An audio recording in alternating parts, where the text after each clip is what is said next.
Okay, guys, welcome back to the Rechalea podcast. Today we have 3 topics we're going to be talking about, and they're all very, very important. The last one is really, I wouldn't say it's exciting, but you guys have been asking me a really long time for my must-read book list or some of my favorite books. So we're going to go through them. I brought a lot.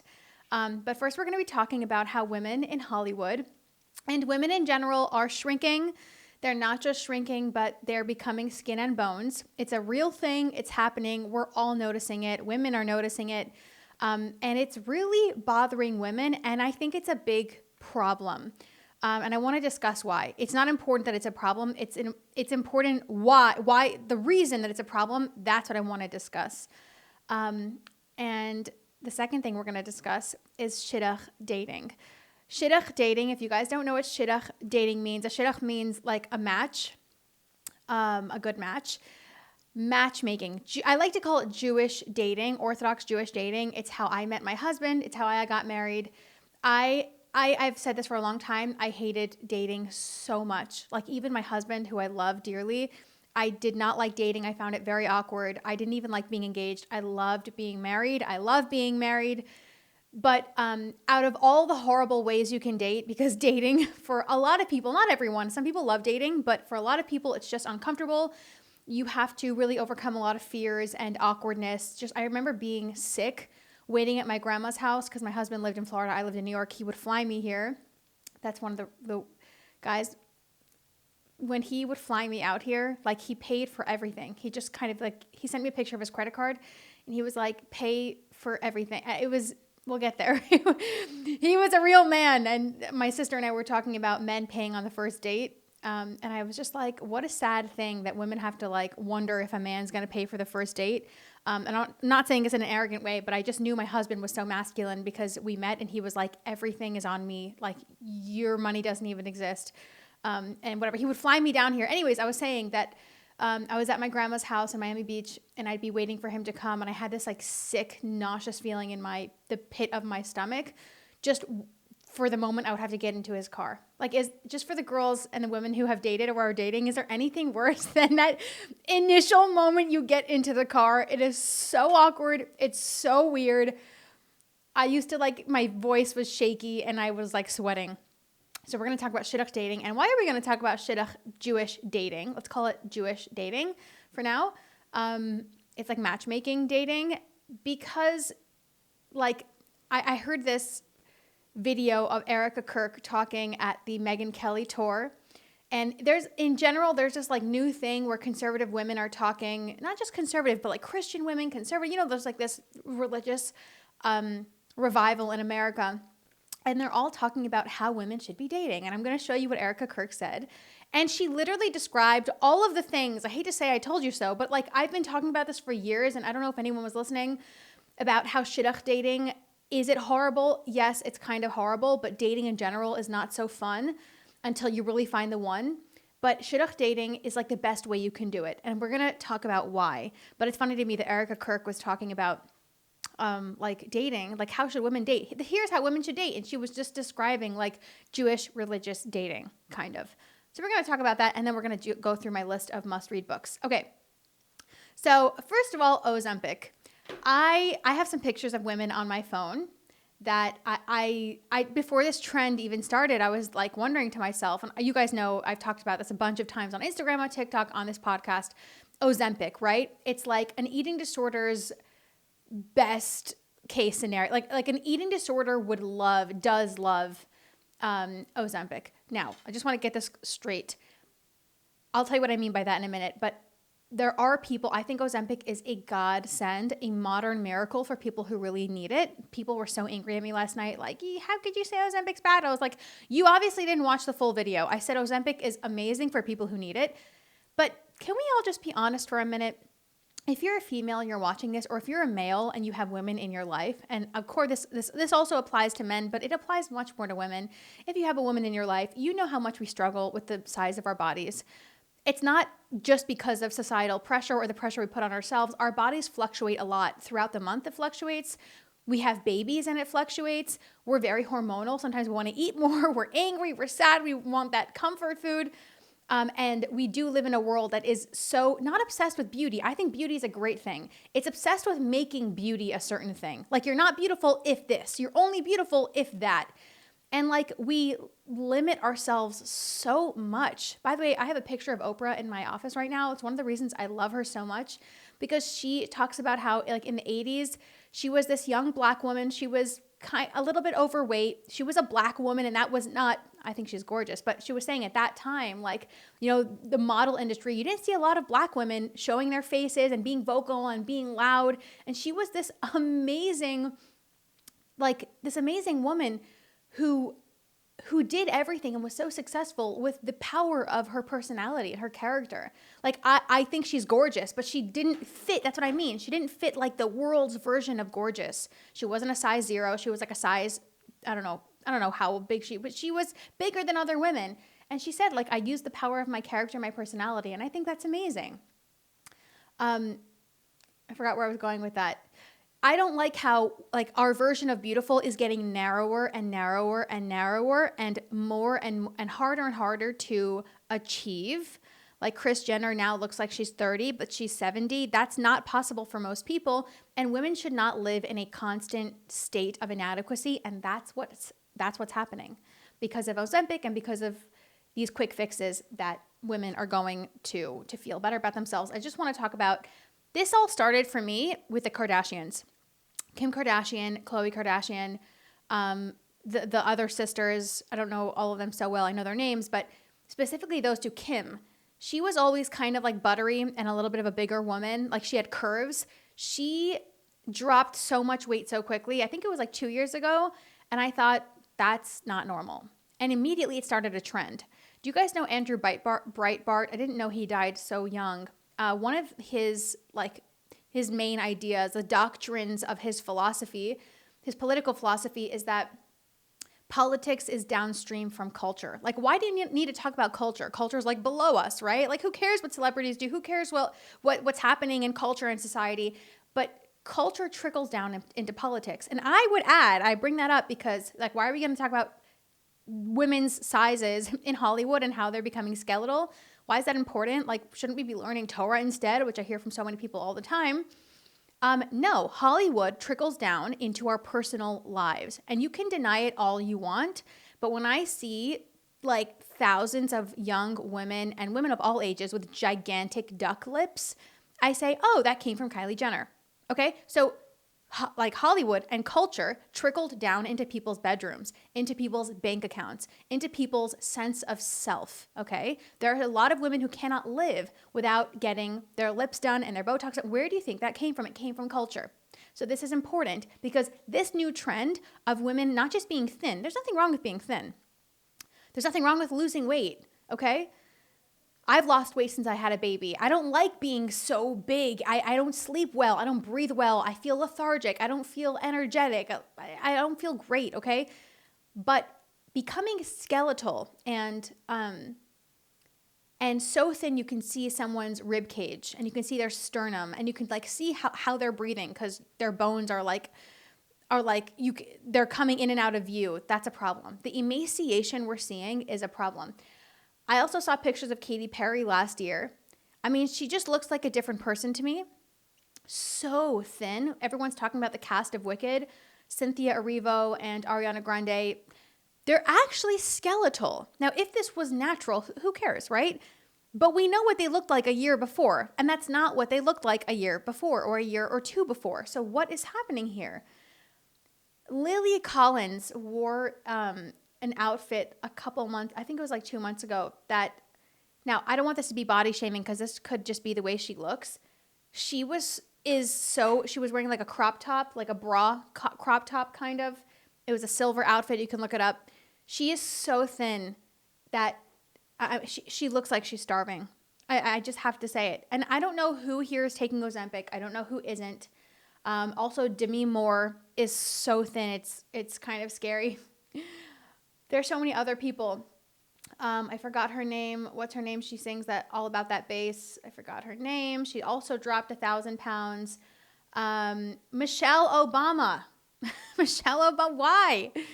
maybe she lost it naturally. I don't know. But I do know, oh, by the way, also Serena Williams, who was like this strong woman, she's now doing an advertisement for GLP-1 and she lost like 40 pounds or something.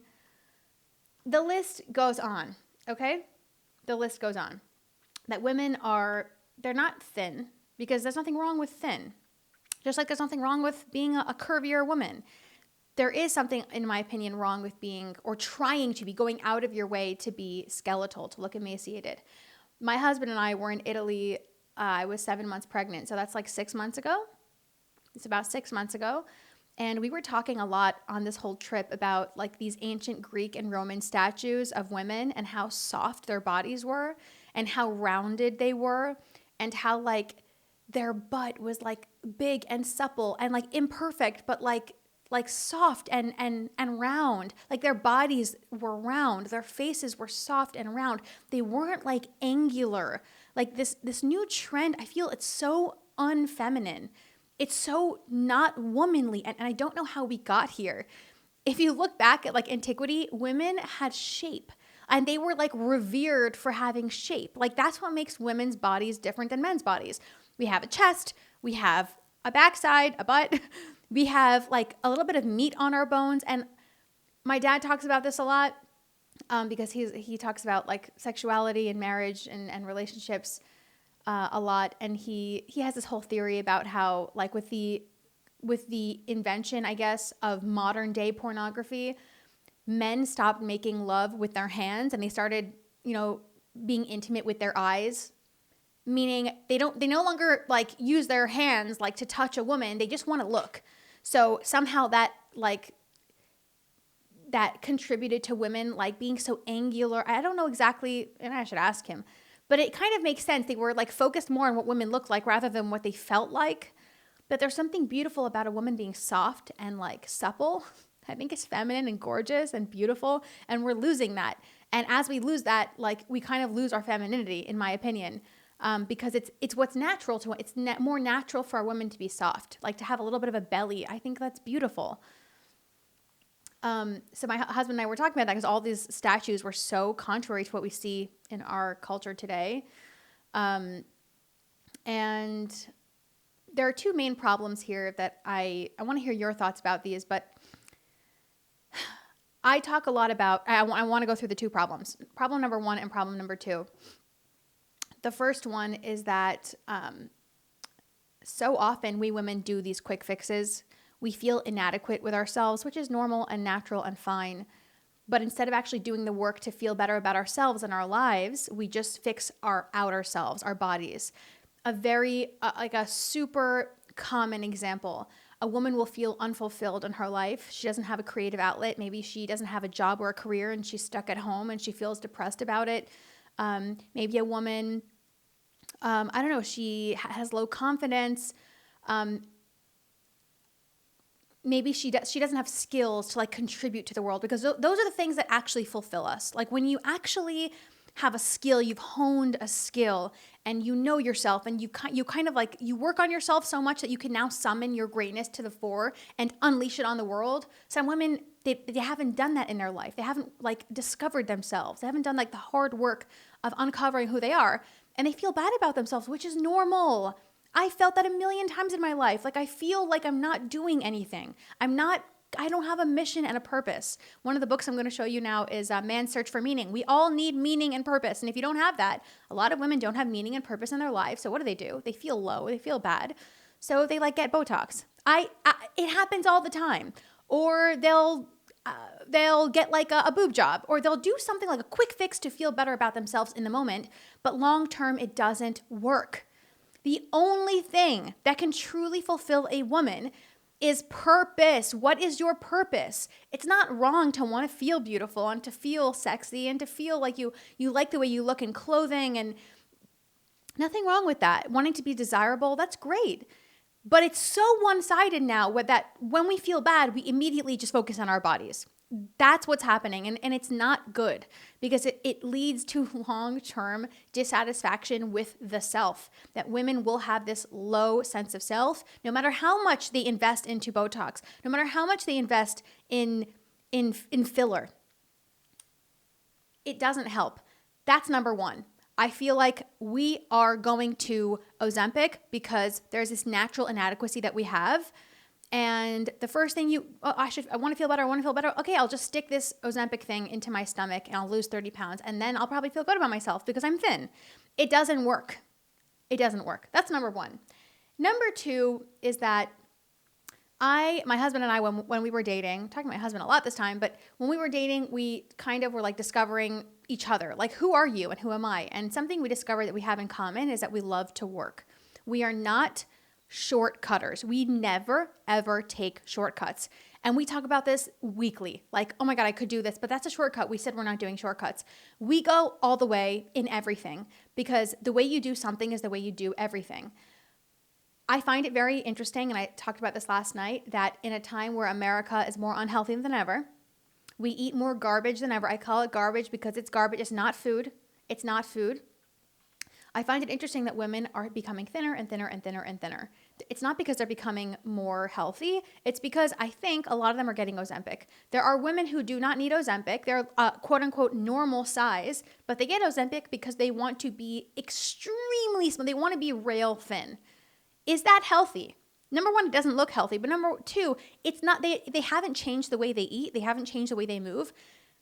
Maybe there are some people, but I would call them the exception to the rule, not the rule.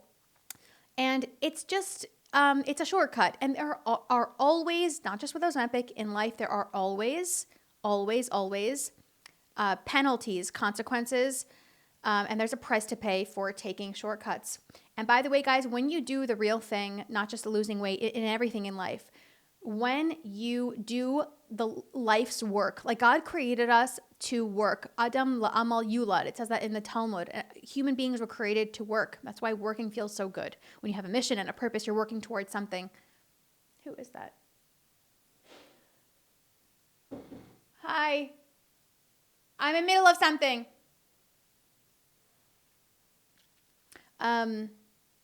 Sorry, guys. Someone's at my door, and I'm probably not going to edit this out. I'm not editing this out, but they're not leaving. When you actually do the work, it feels great. It opens your eyes to so many things. It's amazing. When you actually do the hard work of life, it changes you and it changes your life. And when you don't, when you take a shortcut, those things, you don't have them at the end. And it's such, it's just like, you know, when someone like, some people, they want to get close very quickly, so they'll have sex really quickly. Instead of doing 4 months of real dating, getting to know each other, and then being intimate, like you gain so much. You've done the work of getting to know each other. You did the hard work of dating. Like it's just a shortcut. Like you're missing out on the gold, on the magic of doing life's work. Now, about shidduch dating, I want you guys to hear what Erika Kirk said on the Megyn Kelly show. Because she's basically talking about Jewish dating, and I want to discuss it. Here we go. What's your advice to young women who get asked out by young men? Well, stay away from hookup culture. Don't just date to date. If a guy wants to take you to drinks instead of dinner, that's a huge red flag. If they don't want to go to church with you and have brunch afterwards, another huge red flag. Don't introduce them to your family until you know without a shadow of a doubt that might be the man that you're going to marry. And don't treat your boyfriend like your husband. Don't treat your boyfriend like your fiance. Treat them like your boyfriend. Okay, I love that video because it speaks to, I don't mean to make this about myself, but it speaks to what I have been telling young women and older women, women of all ages, about dating. Shidduch dating, which is matchmaking dating, which is Jewish Orthodox dating. It's people, there are so many people who have made fun of me for this kind of dating. When I talk about it online, I always get people being like, you know, this is really weird. Like, you're weird. I think you and your husband are weird. When I, like, distant relatives, when they heard how I was dating my husband or how I was dating in general, they're like, you're so backward and weird and awkward. Like, just be cool and normal. Just, like, do normal dating. But shidduch dating is like the best thing I've ever done. And I also, just disclaimer, because I've said this in the past, I did not like dating in general. Dating for me was not fun in general. It was very difficult for me. I don't do well in dating. I'm really happy that it's over. But here's what Erika Kirk said, because shidduch dating it's genius. And Erika Kirk was basically talking about it. She said, number one, stay away from hookup culture. Hookup culture is so toxic and so deadly to the female soul. It will kill you. It will kill you emotionally, spiritually. It will kill you. Shidduch dating, which is matchmaking dating, you speak to a matchmaker. They set you up on a blind date with someone who they think is good for you. So it's not completely blind. This person thinks that you guys are a good match, but it's the opposite of hookup culture. You meet each other, you're not touching. My husband and I did not touch once before our wedding. Not once. Like, it didn't happen once, because matchmaking dating, it's set up like this. It's Orthodox Jewish dating. It's the opposite of hookup culture. You don't touch, you don't share a bed, you don't kiss, you don't hug, because it fogs your mind and it doesn't let you think straight. This is the number one thing in Jewish dating, because it's Jewish law, halacha, that you're not allowed to touch before your wedding night. I tell women all the time, do not sleep with him, don't touch him, don't kiss him for at least the first 4 dates, because it will get into your head and confuse you. Touching is very powerful. If you touch each other, you will start to feel for him, even if he's not good for you, even if you don't like him. Do you know how many women I know wasn't so interested in this guy, and then they made out or something? They spent the night together, and now she's waiting for him to text her, and there's no real connection there. They don't have a relationship. It just got to her head.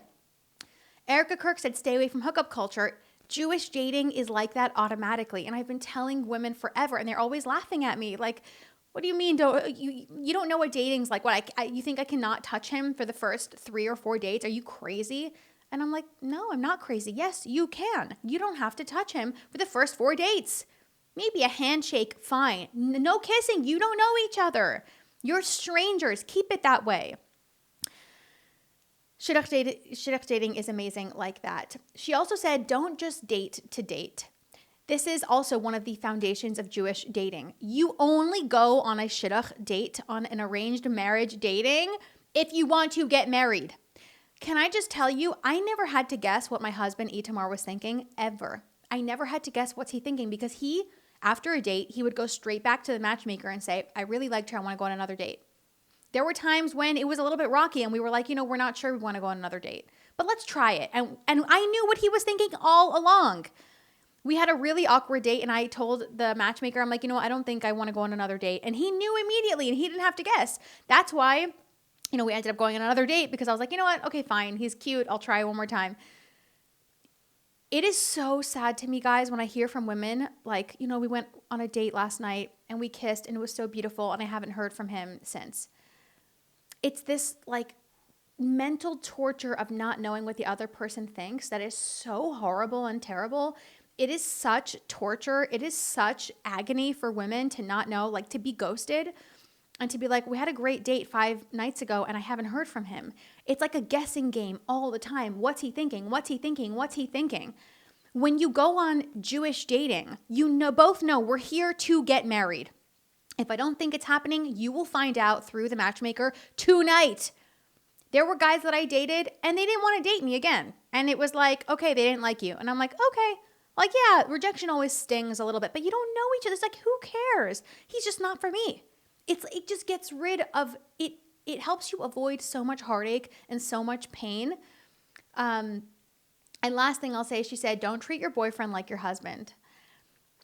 Taylor Swift's song about Joe Alwyn. I used to be a Swiftie. I at heart, maybe I am still a little bit, because she saved me in my teenage years, and I'll always be grateful for that. But she once, forgot which song it was. She said, I gave you 6 years of my life or something. I can't remember right now which song it was.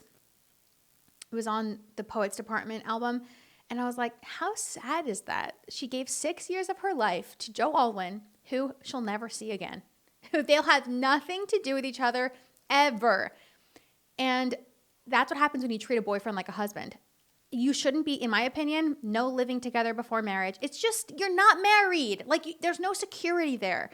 So shidduch dating, Jewish Orthodox dating, if people adopted the principles, you don't have to do it the way I did it. Okay, I didn't touch my husband for almost 5 months until we got married. It was hard, by the way. Once you really get close, you want to hug, you want to spend time together, but you can adopt the principles and the values behind it.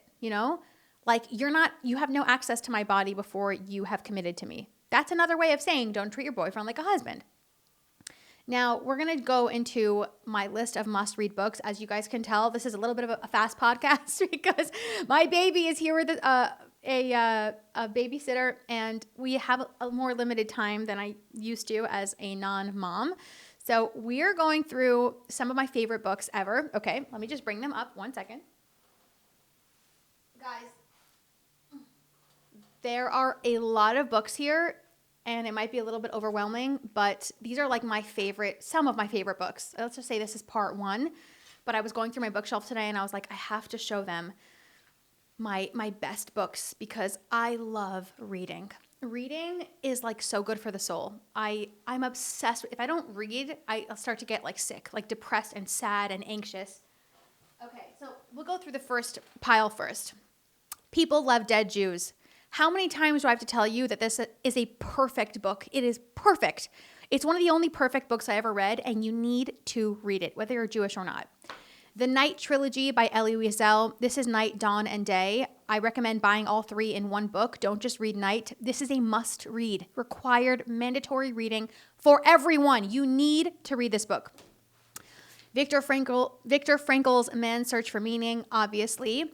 Jews versus Rome. I'm reading this right now. We Jews are so badass. I'm so proud of us, although we don't have a perfect history, a lot of infighting and killing each other, but reading about Jews, this tiny little nation in Judea fighting the world's mightiest empire is just endlessly shocking and awe-inspiring and stunning.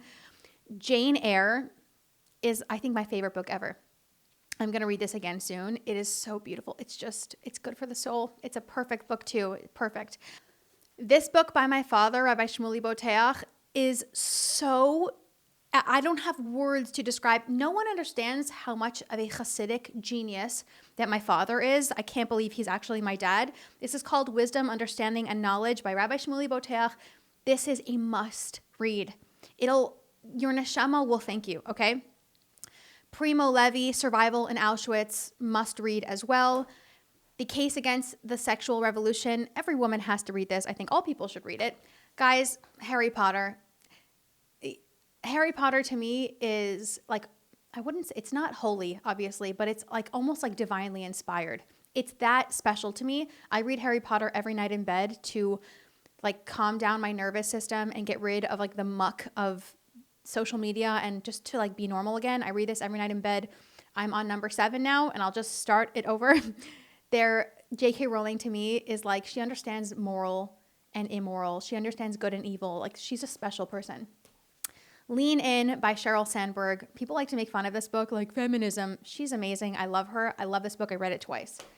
Dennis Prager, Still the Best Hope. This is an amazing book.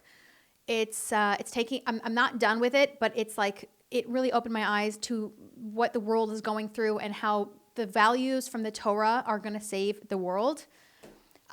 This is a whole Shakespeare like anthology, but Hamlet by Shakespeare is out of this world. It's out of this world. Okay. I don't know how else to describe it.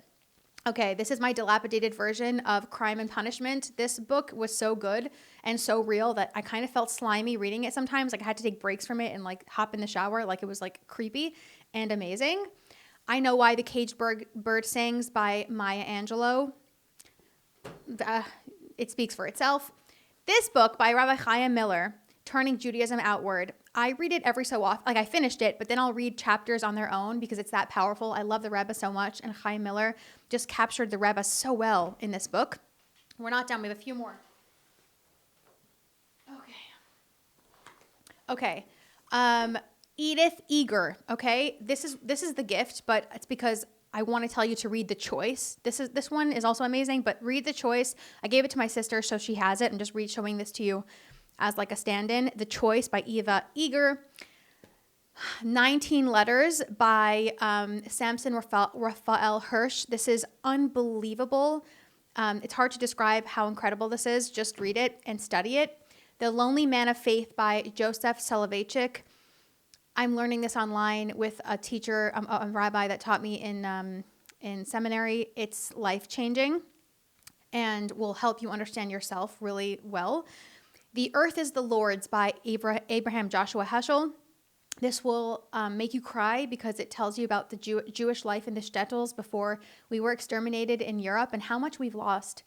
The beautiful life that we had, just like these small shtetl lives, our lives revolved around Hashem and Judaism and Yiddishkeit and halacha, and it's very moving and emotional. Why the Jews by Dennis Prager and Joseph Talishkin. This is amazing. Okay, the yellow wallpaper.